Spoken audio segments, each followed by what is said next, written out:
All right, we've got a really important topic to talk about right now. We're going to turn to our series on Wellness Uncovered. This morning, a look at the stark racial disparities in maternal health and infant health in the United States. Here's Janae Norman with what many are calling a public health crisis. Aisha Smith was thrilled to be pregnant, but the baby girl she'd named Savannah was stillborn at 38 weeks and 5 days.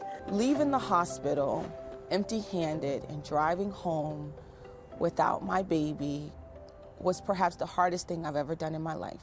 According to the CDC, about 25,000 women develop severe complications during pregnancy each year. About 700 women die giving birth, and Black women are 2 to 3 times more likely to die. The disparity in maternal mortality between Black people and everyone else is one of the most clear signs that structural racism exists. On top of that, Dr. Neil Shaw says C-section rates have skyrocketed, but there are few, if any, benefits for term babies, and they present more risks for mothers. How do you think that the health system falls short during a woman's most critical and vulnerable time? Childbirth in particular, 80 to 90% of the root cause are failures of communication and teamwork. And what that looks like, particularly around racism, is that when Black women express concerns about the way that they're feeling, particularly around pain, the whole health system is slower to respond. Dr. Shaw is dedicated to finding solutions and says something as simple as a whiteboard and a standard labor assessment that incorporates the patient's input and expertise along with the physician's could save lives. Aisha says she spoke up during her second pregnancy and was diagnosed and treated for gestational diabetes, delivering a healthy baby boy in 2019. Be your own advocate. Ask the questions. Team up with a doctor that you feel comfortable with, because your life depends on it. Your child's life depends on it. For Good Morning America, Janae Norman, ABC News, New York. And our thanks to Janae for staying on this story that's so important. Let's bring in Dr. Jennifer Ashton right now. This is right in your wheelhouse. You're an OBGYN. Jen, I was just looking at the numbers this morning. Black women are 2 to 6 times more likely to die from pregnancy-related complications depending on where they live in this country. So the Department of Health and Human Services, they've got this new plan to try to bring these numbers down.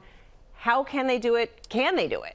Well, first of all, we have to try, right? This is a priority for our country in terms of health and our outcome measures. And if you look at their goals, I think they're very important and pointed, targeted objectives. Their goal is to reduce maternal mortality by 50%. That's a must. That has to happen. They also want to lower the C-section delivery rate by 25% because, again, that has real risks for the mother, both in the short term and the long term. And then pre-pregnancy and during pregnancy, they want to achieve blood pressure control in 80% of women of reproductive age.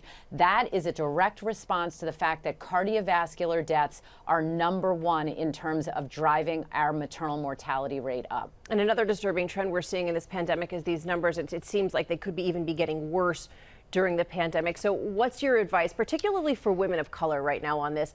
How should they be advocating for their health when they get in there to see a doctor? Well, first of all, when we hear the term advocate, I think a lot of people think that implies a fighting or combative relationship with your obstetrician or midwife. It's the exact opposite. It's a collaboration. That shared communication is key. Think nuclear submarine. You know how you hear the same thing being repeated again and again? That's where Dr. Shah's whiteboard concept is so important. And then again, divide it up. Good pre-pregnancy health, good pregnancy communication and prenatal care, and then postpartum care for a year afterwards. Yes, so important. Okay, Dr. Ashton, we always appreciate your perspective. Thank you so much. Well, hey there, GMA fans. Robin Roberts here. Thanks for checking out our YouTube channel. Lots of great stuff here. So go on, click the subscribe button right over here to get more of awesome videos and content from GMA every day, anytime. We thank you for watching, and we'll see you in the morning on GMA.